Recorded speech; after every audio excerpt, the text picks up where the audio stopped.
Dice.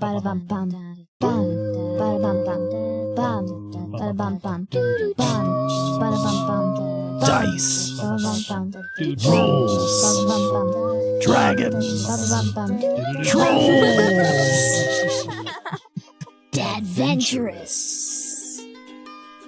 I got a nat 1. Oh no. That's how this episode's gonna go. Welcome to Dadventurous. Hi. Hello. Do you want to do it this time? Sure. A actual play Dad and Daughter Dungeons and Dragons D&D podcast. That's a lot of D's. Well, you said Dungeons and Dragons D&D podcast. Yeah. A Dad and Daughter Dungeons and Dragons D&D podcast. Well, Dungeons and Dragons and D&D are the same thing. Oh. You're adding D's and D's in there. Anyway, welcome back to another exciting week at the table. The very small table. Yeah. Because it's only 2 people. It's 2 people in a closet, basically. Yeah. And we are ready to continue on the story of what happened with Kia last time. Wait, we need to introduce ourselves. I know, but we're also ready. Okay. I am the dad. I am the dungeon master of the Elsewhere campaign. I was going to give you a little heads up to this, that I think after this episode, we are moving into, as far as my notes are concerned, depending on what you do and how many Cabot cranberries you meet, it will continue on to the next episode being the beginnings of Chapter 2. So the plan was to be about 3 acts, maybe not Chapter 2, maybe Act 2, whatever you want to call it, or Arc 2. The reason I'm saying that is because when I said, I'm the dad, I'm the dungeon master for the Elsewhere campaign, is I think next campaign we might switch roles, right? Yeah. And you might do a shorter campaign, I don't know, but that's kind of putting it out there. So there's going to be a mix-up. But not for a while. Anyway. Thankfully, I have experience. That's true. Not go ahead and completely do your improving thing. This. I'm the daughter, I guess, since there's only one left. I'm the daughter, the player, who plays a Tabaxi Ranger, level 3. And I have just saved a grung. You did. And 2 pass-out bugs are coming to get me. That's true. Still have no name for them. We will do... Except Cabot, maybe. Don't worry, there might be a name this episode. It's from Cabot. Your friend Cabot Cranberry. Perhaps I wrote that. If I met Cabot Cranberry, that I would know the name. Yeah, maybe. Or maybe I wrote the last week. Anyway, are you ready to do a recap? Yes. Yes, you are. Okay, real quick, though. Hopefully you guys are enjoying the show. Don't forget to follow us on social media. And something I've been forgetting to say that we should say way more often is, hey, if you like our show, leave us a review. That'd be cool. Maybe we'll read them out online and air. That would be cool, too. Oh, dear. Yes, we've gotten some ratings, but we haven't had many reviews, so it'd be cool to get more. Anyway, are you ready for a recap? Yes. Okay. Do you want to do the recap? Putting you on the spot? Sure. Sell it. Let's hear it. What happened last time? Hi. Last episode of Dadventurous, we started at the Rummager Cache. Yep, Maud's Rummager Cache. Cashiness. And I called Theodora. Told her to call Maud because I got a call from Maud that said don't go back, it's a trap. And then me and Flibbit started walking down the road in the morning. It was rainy. And we met a guy named Cabot Cranberry. He was watching possibly the same kobolds. It was definitely the same. And chasing a rabbit for an ogre's delight. Mm-hmm. And so he was watching that. He was writing a book. We got him and brought him back to Map's Edge. We snuck around the kobold. I scared a rabbit out of his fur. Almost. Yep. And then we went back to Map's Edge, and a wild magic storm started happening. It sure did. Done. And so me and Cabot and Flump ran with the unicorn We ran to Map's Edge, and basically everybody was running away, and we were right on the storm was on our heels, running away toward the scrape. And I grabbed a grung person out of a pond. You did, and you rolled on the wild magic table. Yes. This is important. That nothing And happened currently. Nothing seemingly happened to you. I didn't get to make an insight check on myself, sadly. No, nothing. But you felt that nothing changed on your person, On my person. like as your body. Yeah. Yeah, nothing changed. Nothing, no effects, anything like that. But the passo bugs appeared. But the pass out bugs did appear, and we find ourselves there now. Good recap. Well Rolling done. initiative. Maybe. And I yeah, don't know. 100%. So you just cleared the storm. You have in one arm a grung frogling person. Yeah.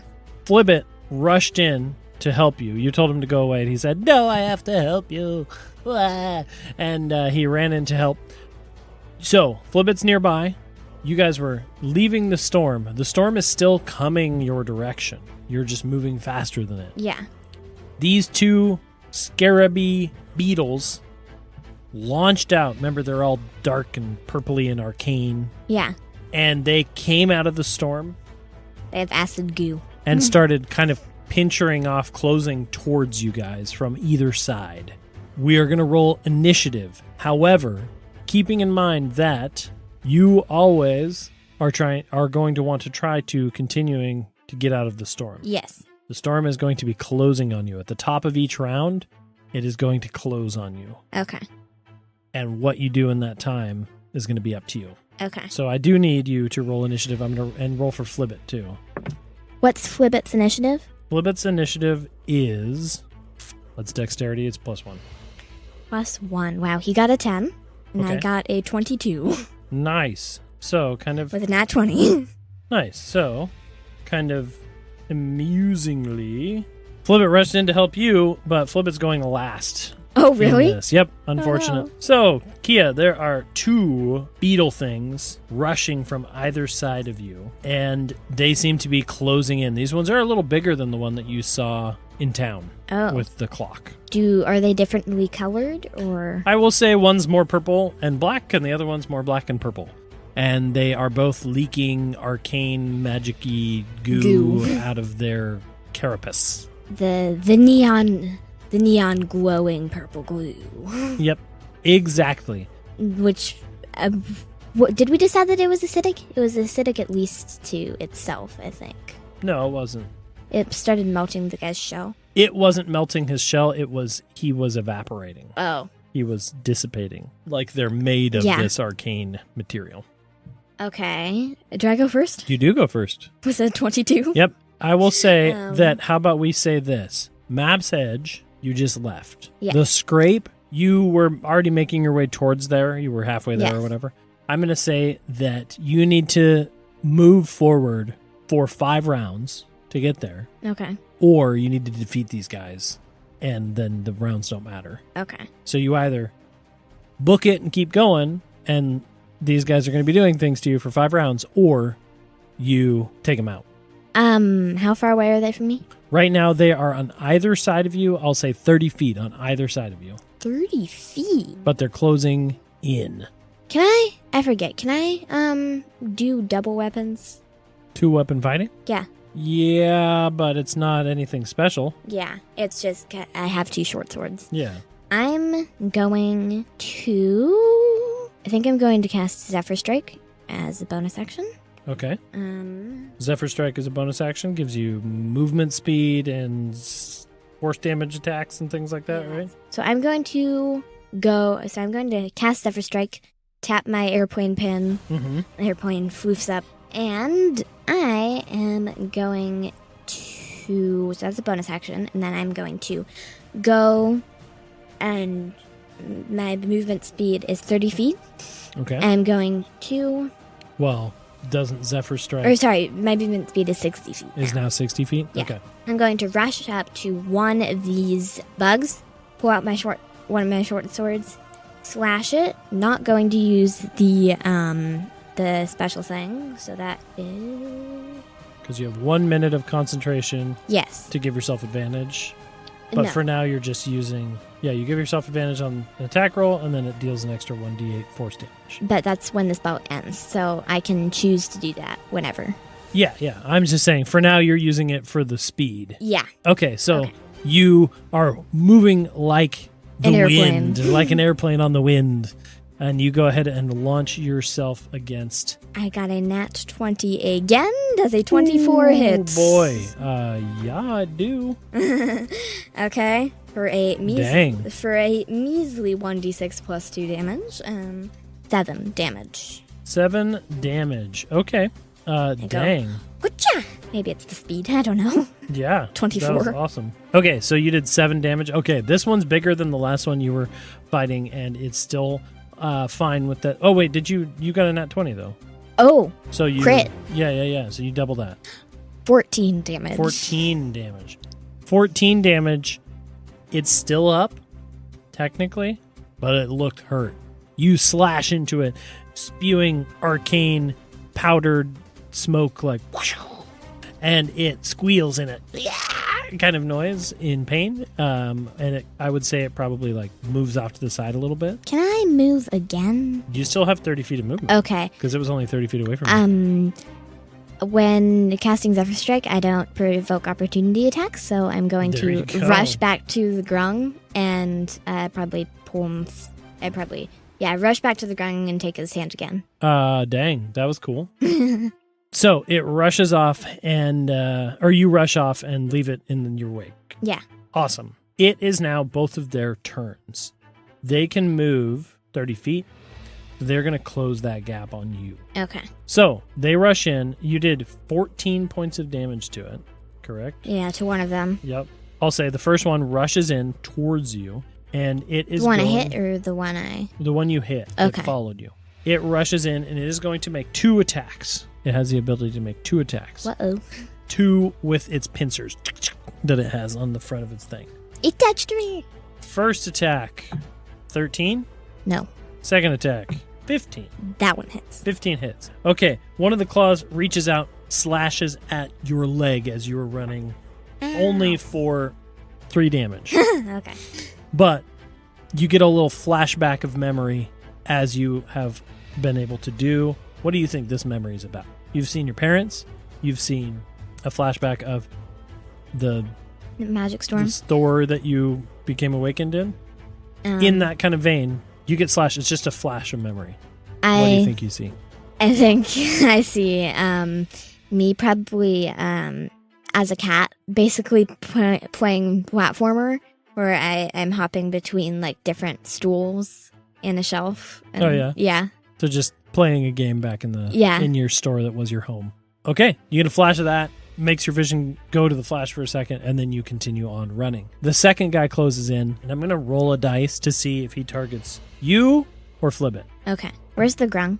He's in my You hand. said he's in your Yeah. hands. It goes for Flibbit. Ooh. It is going to take a singular bite attack. It can do Oh. 1 bite or 2 claws. Okay. So it jumps up towards Flibbit and goes for one of his tentacles. Ooh, he hits. Flibbit is going to take 3 damage. Not a lot.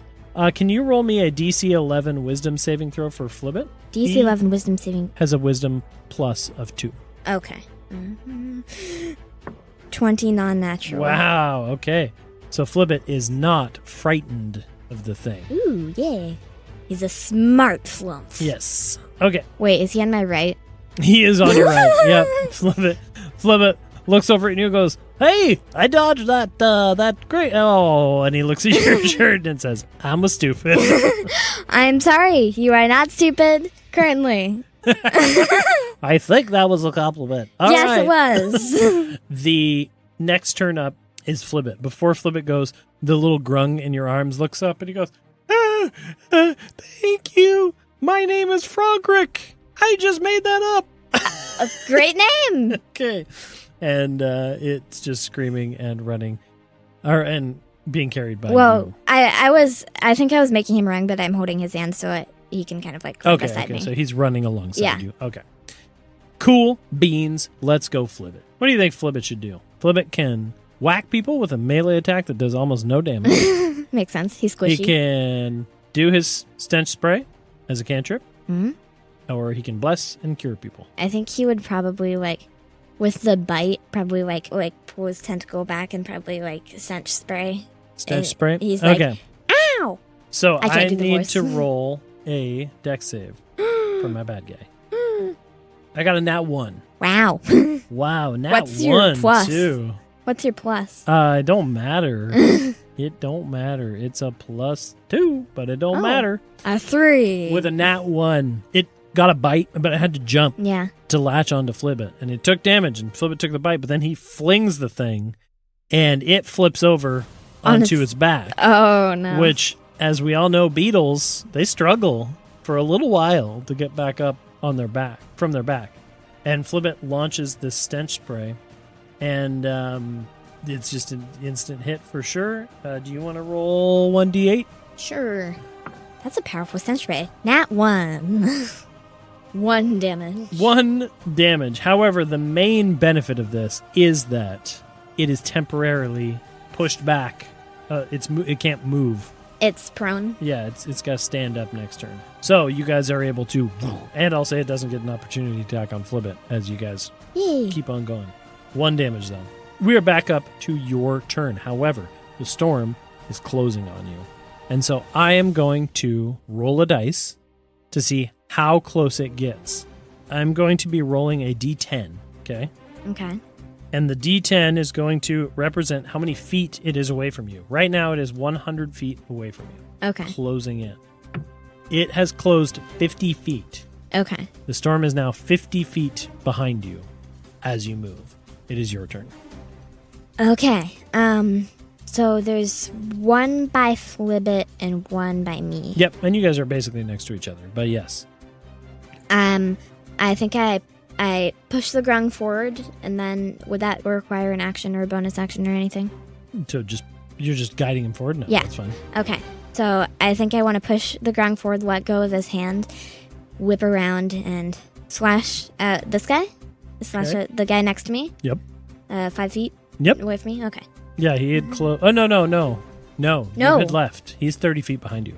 I thought, he closed. He closed the gap. And, Oh, you're right. Yeah. He went after you. You're correct. Yes, he closed the gap. Wow. That's 2 18s in a row, so it does a Yeah, it hits. You don't need to do math. 22. Yeah, it hits. Okay. Not that bad. 8 damage. In the famous words of a show that we've been watching a little bit, how do you want to do this? Oh dear. I think I push the grung forward, whip around, pull out my short sword, and I think I bring my sword up and stab it in between the little wing spots. Yeah. Yeah. Okay. And as you do, it explodes into arcane Goo, smoke, mystical dust, etc., and Mystical disappears. Does any of the goo get on me? None of the goo gets on you for this one. Okay. I think I would want to, because I didn't move, so now I would like to use another 30 feet of my... wait, how far away is this other bug next to Flibbit? It was right next to Flibbit. I know. How far is 5 it away feet. from me? It's probably 10 feet from you. Okay. I just use 10 feet of my movement to go over and slash it. So, how does that time? work? Do you get 2 attacks? Because it's... I don't know, actually, because I might not be a dual weapon. The rule says... Well, it's not a dual weapon. A lot of people have 2-weapon fighting. Yeah. Whenever you satisfy a condition, you can take a bonus action for an attack of an offhand weapon. You don't add your ability modifier in that bonus attack. Conditions for this bonus attack... So it's just a straight roll to It's hit. just a straight roll, and the damage from the weapon is just... I don't think you get your +3s and +2s. Okay. It's just the damage weapon. Okay. But I still roll with the plus to hit? Or... Yeah. Yeah, okay. So I want to go here, slice it. Oof. Yeah, it's usable by anybody. Does It's just not a lot of damage. a 9 hit. No, not at all. So that doesn't hit. I think she sees it bounce off of the carapace. Yeah, you hit a specifically hard part of the shell. She just not take her chances and go right back to the grung. Okay. with So- her last 50 feet. And you still movement. don't provoke opportunity attack Huh? with Zephyr Strike? Nope. Okay. It is now the Surge, or the So Scarab's turn. a round is, what, 10 seconds? Yeah, that was round 2. So how many? Okay, so, oh, I still have, You still have a lot of rounds. yeah. So, yeah, For you my- did a ton of damage to that first guy. That first hit with that nat 20. Yeah. So, that changes things Uh-oh. for them. Oh, okay. You're doing pretty good. But it's the other one's turn. It just saw that you defeated its friend. It's switching targets. Yeah. It is going to come for you. Yeah, it's going to take its 2 claw attacks against you. Again. Okay. Runs up. Would have gotten pack tactics had you not killed his friend just now. 18 for the first hit. Yep. And, 19 for the second hit. Wow. Yep, both So hit. he's angry about losing his friend. And you take a total of 8 Wow. damage. He actually did really good. As it reaches up with its claws, slash. I'm going to tell you what happens with this flashback. You got hit twice. You got 2 flashes, right? Yeah. And the first one you see is you were playing on the stools, right? Yeah. Suddenly, the flashback you get is of the store scrapers appearing and chasing you. And you, as a cat, running away from scraper bots inside your Yeah. home.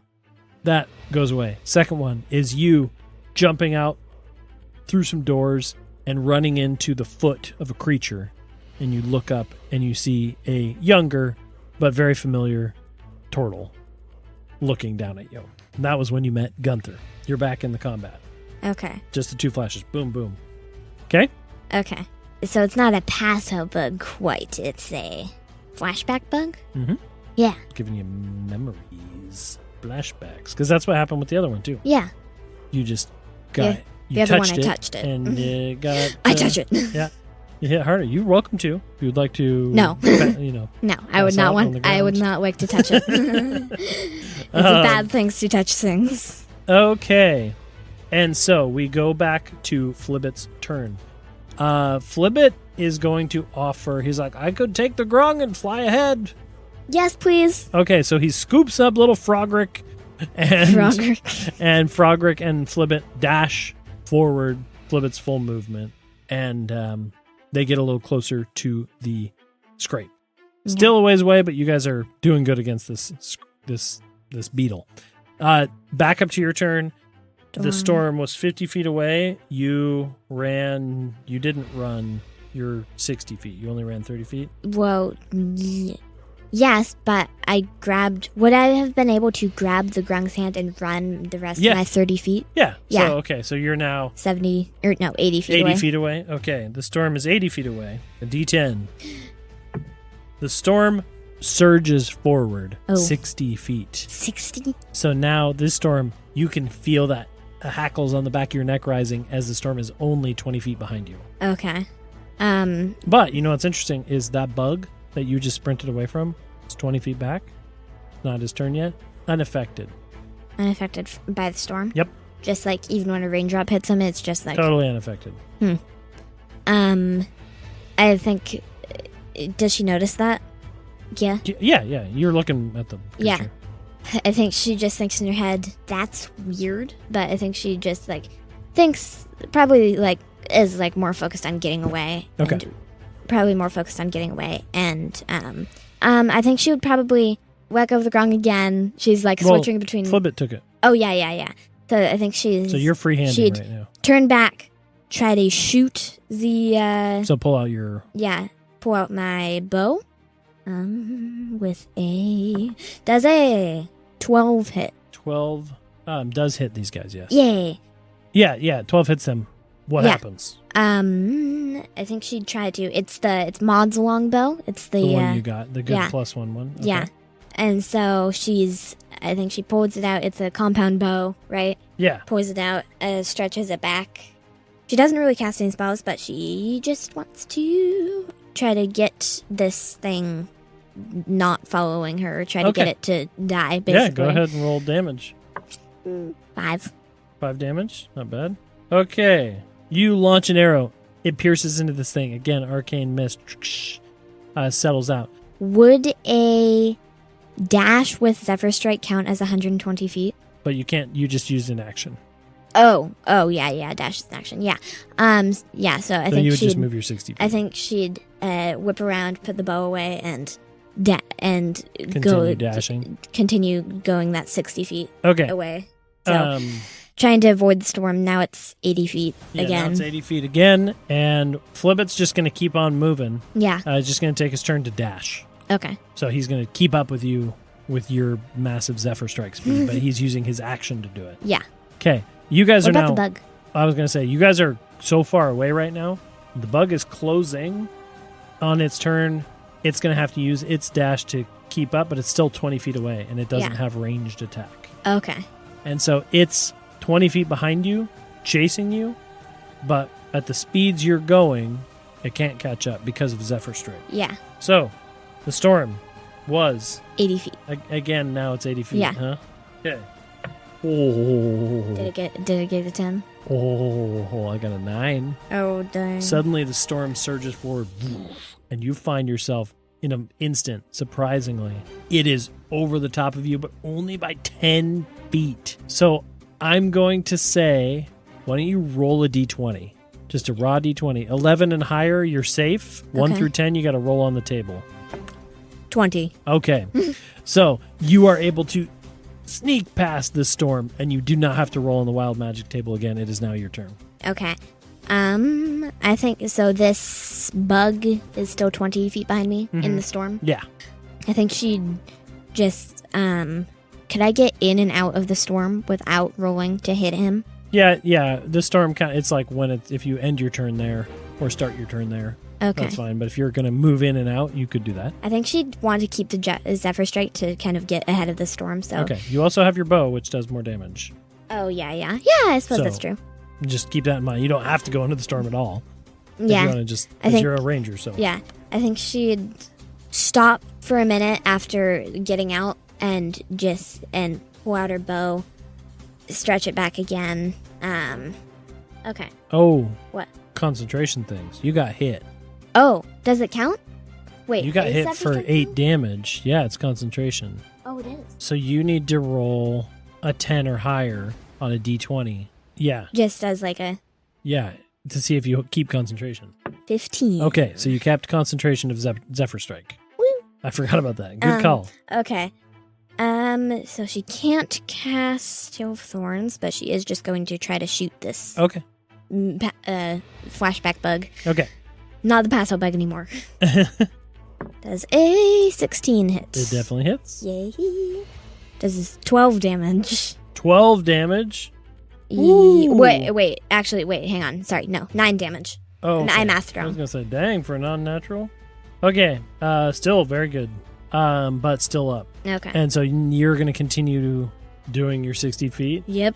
of movement. Yep. You could use that Zephyr Strike to do the advantage and force damage thing too, remember? Yes. But you're keeping it for movement speed for I'm now? keeping it for movement 'Kay. speed for now. We're I only wanna get one ahead of more the storm. round on this thing. Okay. It is now its turn. It is going to screech loudly Uh-oh. into the air. Yep. And suddenly you see bloop, bloop, 2 more Oh. poof, come out of the storm. But they're pretty far away from you. Okay. And then you see 2 more poof, come out of the storm, but they're smaller. Oh, they're smaller. Yep. It's a called- boss summoning Yep, minions. exactly. Okay. And so it is now Flibbit's turn. Flibbit's going to full on dash, keep up with you, and we're going to do the storm once more. You are only 60 feet away from the storm. Yes. If it's closer than 10 feet, you automatically roll. If it's 10 feet, you got to roll on the dice Okay. again. I got a 6. Okay. So you are 60 feet. on the verge of the storm for this last round. Roll a Sure. dice, d20, tell me 11 higher, you're fine. 1 through 10, you got to roll on the table. 11. Ooh, okay. Narrowly staying on the edges of the storm. You're feeling that wild magic just like tap your back, basically. But you are just barely staying ahead of it, you and Flibbit both. It is now your turn. My turn. Okay. The beetle is deep in the storm, but you can see it. Okay. It's like 20 feet or something. Be 60 feet. 60? Oh. Yeah, it hasn't moved yet. Okay. And the other bugs? They're with him. Oh, okay. They're on par. There's just more. if you get through this dash with your Zephyr Strike, because you've been flying, Yeah. the end of this round, you guys will be in the scrape. Can you dash with someone or no? It's like if you grab. I don't think so. Okay. I think that would defeat the purpose. Yeah. So I think yelling at Flibbit, just like, try to keep up. I think she would use her action, ignoring the bugs because they're 60 feet behind her. It's fine. She using her action, she wants to dash 120 feet Like into the wind. into the scrape. Okay. You see Theodora, you see Gunther, you see Callie. They're all looking from the safety of the scrape out to this wild magic storm, and they see you coming. They're like going, come on. And you suddenly, like the wind, just boof, bolt across, and you slide into the scrape, and Flibbit and the Grung right behind you. Okay. And as you get in there and kind of close the gap, the bugs rush in. They do not stop. Oh. They continue to come into the safety of the parking garage. They're focused on you. However, you are now in a room full of the town. Yeah. And I think within short work, without any really needing to continue combat, Gunther, Theodora, Cabot, Callie, you, Flibbit, especially the generals, General's Goods. She pulls out like a halberd.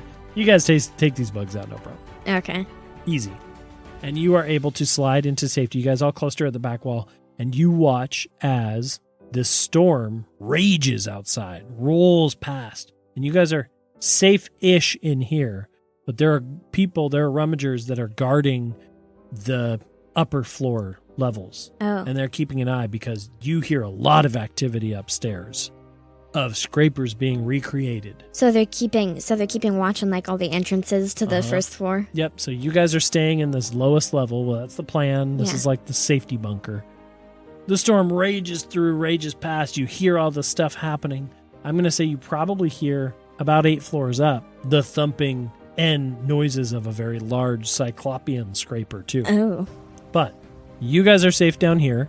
And during this time, Cabot, furiously writing notes, asks you all the questions about those bugs. Theodora's there too. You can chat with however you want, but basically you're going to have to stay down here for a couple hours while the storm rages on. I think I ask Cabot, from all your travels, do you know what those bugs were?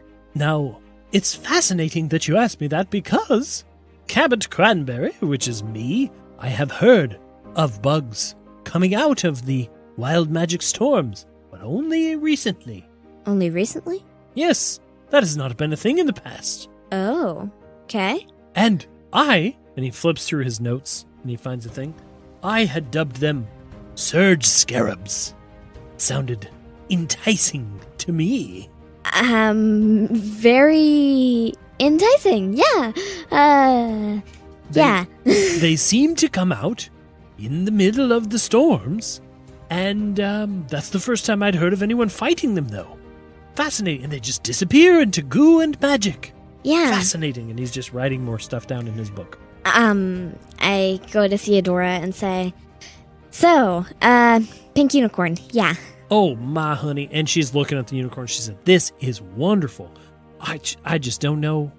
I don't know what we'll do and how we'll be able to use it.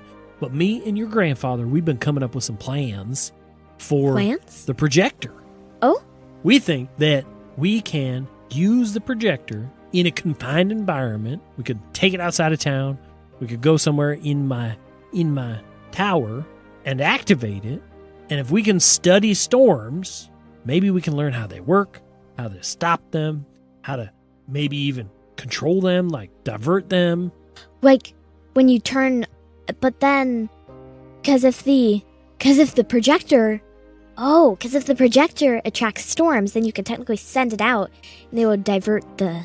Maybe. We don't know. All I know is we got some plans, but this is wonderful. And she has probably some weird electronical stuff, or actually the parking garage.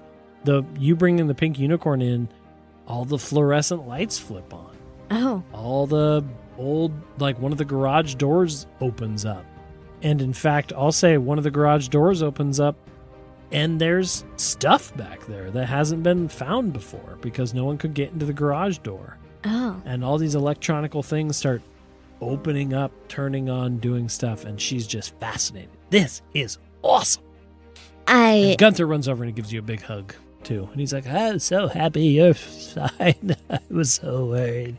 I'm really fine. Okay, you did so good helping all those poor people, and I just think you're the best creature and granddaughter a person could ask for. He starts crying with excitement. I think in embarrassment, I think his ears just kind of like go back a little bit. He's like, I'm really fine. Okay. You're hugging me a little too tight. Oh, I'm so sorry. I just got worried. But yes, me and Theodora have indeed been working on some plans. But that wild magic, we haven't had a storm like that in years. We've had one before? Like that? You have. I think we talked about that. You guys used that bunker as like a safety thing. I think you've probably had them close enough that you guys have gone, but you maybe not have ever experienced one over the top of the town. Yeah. And Callie runs over to you and she's like, Kia, I'm so happy to see you again. That was the most scariest thing I've ever been a part of. I didn't like it at all, but I'm glad you're okay. I hand her one of the t-shirts. And she's just very excited, and she, loves cluttery things. Yeah, so. I think I grabbed a bird stuffy. You did. I grabbed a bird stuffy and a t-shirt, and so I think I give those to her. Okay. And it's like, here's something for your shirt. Oh my for your shop. goodness, this is beautiful. And she just goes off excited. Okay.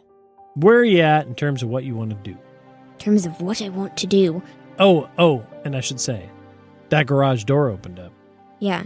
There was some stuff in there. I think she'd go over to it. She'd probably go over and is there anybody else here? Yeah, the whole entire town is here. Well, yeah, but I mean like checking out this thing. Oh, sure, there's probably some other people. Yeah, I think she'd go over and start doing her job, rummaging through stuff. I'm going to say, generally speaking, you find yourself like 20 clips worth of stuff. Ooh. So you can add that. 20 silver, basically? Yeah, the normal. Okay. I will also say that... Tickets? Tickets. Well, yeah, parking tickets, that they print. No. I think this was a door that opened up that people haven't gotten into in for a while. You know what's in there? I think in there is a pretty pristine motorcycle. Really? I think it's a pretty pristine motorcycle, but combustion engines and things like that don't work. No. In elsewhere. And so is it an electric scooter? No, it's a motorcycle. I will say that there are electronics on there that you could repurpose. You could see if somebody wanted to tinker with it and make it a thing. You could decide what to do with it, but we'll say it's a cool teal color motorcycle with working headlights, blinkers, brake lights, and really nice tires and a seat, but that it doesn't turn on. Oh. I think I call over Theodora to come, and probably Cabot too. Okay, so they come over and they check it out, and they're the inventors of the town. Yeah, Theodora's a little bit distracted. Well, and Gunther does a little bit himself too. He's mostly... I would say Gunther comes over to check it out, actually, because he knows past world stuff. Yeah. And so he's probably talking about what it is and tells you about how motorcycles worked and all that. And between the three of them, they start talking about how they could... Theodora's like, we could maybe make something out of this. I don't know. I got my cart. I got that thing running off of past world tech. Give me some time. Maybe. That's exciting. That'd be cool. What? I'm probably going to regret offering a motorcycle. Yes, to you are. But is Cabot just writing in his book the entire time? Yeah, and I think he probably is the least helpful in terms of he's more of a current researcher. He's not a past world researcher. He's researching stuff about rummagers. Now he's researching about creatures and things like that. So he's more of a current researcher. So does Theodora recognize him? Oh yeah, they probably had a moment too where yes, totally he interviewed Theodora. 100%. They probably met up in Athon because she travels around, and she told him a lot about the ruins out here and some of the stuff that they did. So Oh. it wasn't anything like hugely story important, but yes, they did know each other. Oh. And yeah. I think I stayed for a bit. I told you they should have meet each other. Yep, you were very correct, Thea, and I once again appreciate you keeping Thea? me alive. Did I call you Thea? Yes. I meant to call you Kia. I apologize. Well, that's fine. Wonderful.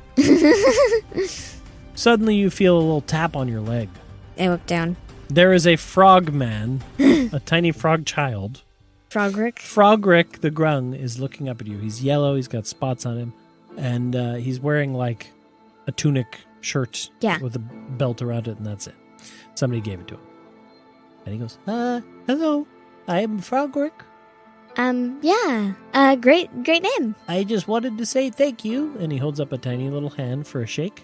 I shake him. All of this is new to me, and I'm a little bit terrified, but it appears that I'm alive now. I mean, you were alive before. Thank you for saying that. That's true. And I just wanted to thank you for helping me understand things and save me from storms and bugs. Yeah. Obviously, he has, like, very little knowledge about frog people, but, like, how old would he be in people years? He's a kid. He's younger than you. He's probably 7, 8 years old is kind of the vibe you're getting. So, the world isn't like that all the time. That's good. That was terrifying. Yeah. The world can be great. It's, usually is, actually. And I think she's just, like, telling him about, like, all the stuff that she's seeing. Cool stuff. Yeah, cool stuff. Like this motorcycle. Make me a persuasion check. A persuasion check on whether the world is great? No. Just on, like, how he feels about it all. An insight? Or just persuasion? Well, I was thinking persuasion is something you could roll. I could roll insight. But yeah. Well, persuasion. 13 straight. Okay, so he's enraptured in the stories of this, and he's into it. It's like, wow. Well, what do you think I should do? And I think at about that time, Cabot has a lot of knowledge in terms of the creatures of elsewhere. And so he probably joins in less about the motorcycle. He doesn't care. And instead got to witness, even from a distance, the creation of a variant. Yeah. Right? This Frogrick dude was just a normal frog a moment ago. Yeah. In a pond that was not here. And so I think Cabot probably takes over and starts teaching Frogrick about the world and about creatures like him and how it happens and variants. And he uses you as an example and even Gunther as an example, the animalistic races that were magicked into creation. I think Kia, slowly backs away from, this and Wonderful. then, goes off into the crowd. He's like, I'm getting away from this crazy person. Wait, but before you do, Frogrick goes, wait, I have to give you a gift. He goes, huh?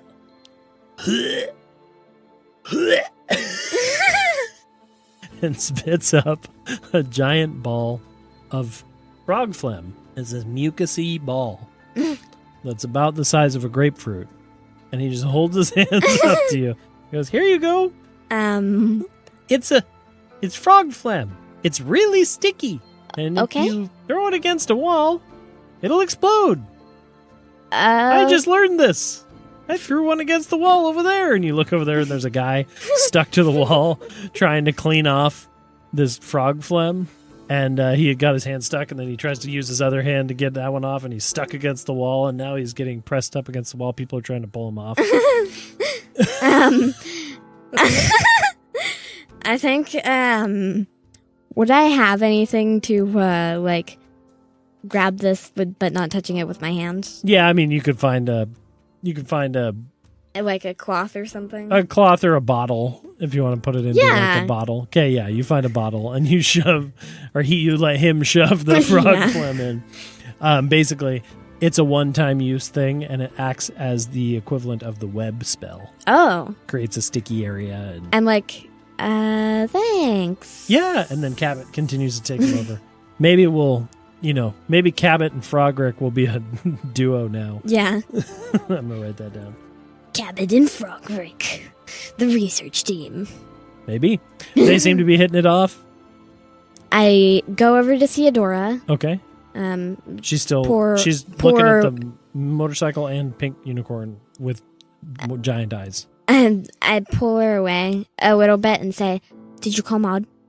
Oh, I did, honey. I got no answer. And so me and Gunther came up with the thought process. We think that you should go to Retail Ruins and see what you can see, but you're going to have to be careful. But I tell you something else. I contacted somebody that has a similar interest. They're going to meet you there. Similar interest in what? Maud's safety. Are their name Beryl? Do you know Beryl? No, but I found in a place, a note to Maud that said from Beryl. Oh, well, Beryl is a mutual acquaintance between me and Maud, and I found that out when talking to her about sending her east. I sent a message to Beryl. She gonna meet you there. Okay. But Beryl, she has an unconventional way of getting there. It might take her a few days. Okay. So that's the plan. How do you feel about that? Yeah, I would happily go. Okay, well, we need to find out what happened to Maud. We need to make sure she's okay, and we need to find out if she found my surged artifact. Okay. At Retail Ruins. So are you, like, I guess just be safe? Yeah, me and your grandfather are going to be super safe, but we're going to try to figure out how to use this stuff to get a hold of these storms. Just, if you attract a magic storm, turn it off. That's what I've learned to do with it. Yeah, we'll see what happens. And she's got a little twinkle in her eyes. She's looking at everything, and she goes over to work on your motorcycle that I'm going to give you for some reason. Yeah.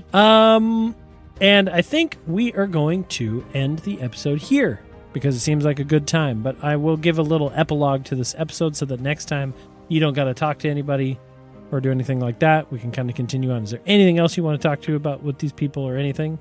No, okay. Not necessarily. So the next episode we're going to continue on. So we'll say that you spend the night in the scrape and you are going to wake up the next morning and set out for Retail Ruins, which was to the east into the town called Briarport. Oh. Now, we'll have a conversation with... we'll talk with Gunther next time. He's going to have some things to say. But that's where we're going to end our episode for this time. You can take your long rest. You've made your way out of the storm. You've fought some Surge Scarabs. As we're calling them now. Yeah, and Cabot met Frogrick. And Frogrick gave you phlegm. Yeah. Apparently. That was a fun episode. All right, well, I think combat was weird. Yeah, moving combat and storms. You got lucky on your dice multiple times. Yes, I did. The 11 was well, and really it only close. ever caught, like, the storm was only ever right on your heels. Yeah. And so you never got caught quite in that over threshold. That was fun. All right. Something happened to me, though. Oh, it did. That's why I asked to make an insight check on myself. It's not insight. Would it be perception? No. What did you do? What did I do? When you got in here? Oh. I slid in. You gave Callie a t-shirt. Yes. And a stuffed animal. Give Uh-oh. me. As you open your bag, we'll have to we'll just keep this at the end. As you open your bag, you notice a note inside your bag. You didn't put it there. No. Doesn't look like anybody's handwriting you know. The folded up note. And I'm pretty sure Flibbit can't write. No. It's a note that seems to have been placed, and I'll say it's kind of even in such a way that it's like partially in the bag a little bit. Oh. It's almost like it appeared in there. I read it. So you open it up and you read it, and inside you find a note that's hastily written, and it shows a map. Okay? Map? Mm-hmm. It shows a map. And it's not Maud's map, though. It's not Maud's map. This is something new. And it shows a place that if you were to compare it to a map, you would see that is near the city of Athon. Oh. So you're going to need to make a note about this after the fact, okay? And it is the detailed account of a treasure trove with a warning that says the treasure trove is guarded by what they refer to as a roll golem. Roll golem. Yep. It's not a Rolo, though. Not a Rolo. It's a roll golem. That's the only notes you get, and it says danger, enter at your own risk. Oh. That is a side quest treasure trove type thing that you can decide to do at some point. We'll make a note of that. And it just appeared in my bag. It appeared in your bag. That is one of the wild magic things. Oh. So, see through the veil. That note appeared because of the roll that you got on the storm table. Wait, see through the veil? As in behind the fourth wall, as in into my process. Yeah. That's number 76 on the thing that you rolled. Hey. So, okay, that is all for this week's episode. Thank you all for joining us on Dadventurous. Follow us on social media. We have Facebook, Instagram. Website, email, all that stuff. Send us your questions. We need more. We love questions. Follow us wherever you get or listen to us wherever you get your podcasts. And shout out to the folks at Plus One to Gaming for giving us a website to be on. Yeah, thanks. Thanks for that. And we will see you all next week on Dadventurous for side quests. Huzzah!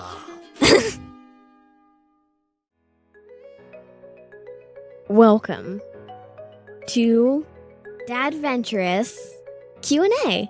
That's right. We're back again for a couple more questions, but we desperately need more. Leave us some reviews and questions. Yeah, we want some interaction. We're still trying to figure out how to grow, so we're hoping for more. Anyway, the question this week I have a question for you. Me? Well, not specifically, but what do you think now that you have done so many long campaigns? Well, not so many, but we've done a couple long campaigns versus one-shots.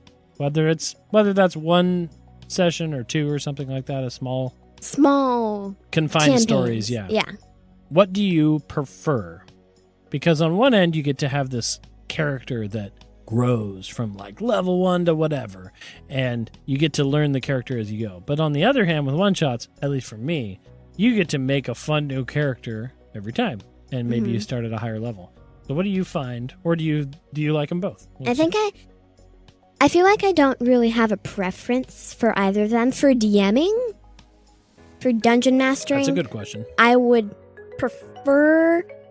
I do better with one shots, but I also think long campaigns are easier for DMing. I agree with that, yeah, because there's that level of like, well, if we don't finish this time, shrug, we can just put a pin in it and finish it next time.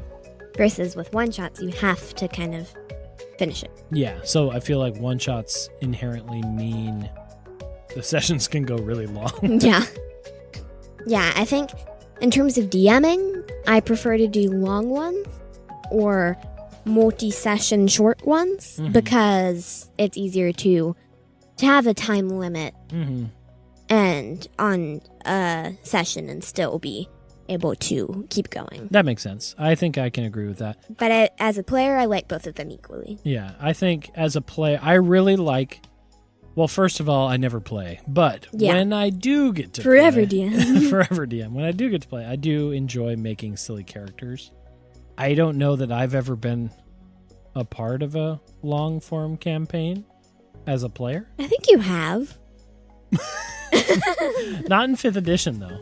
Not in 5th edition? I don't think so. Not in the long form. I've done one-shots. Yeah. But I don't know if I've ever done... I don't think I have ever been a character in a long campaign in 5th edition. That's sort of sad.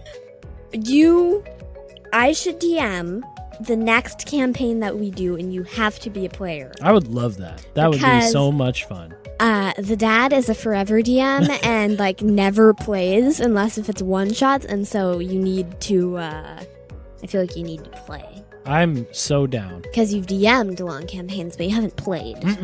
I'm the most down. We should do that next after the story of Kia is finished.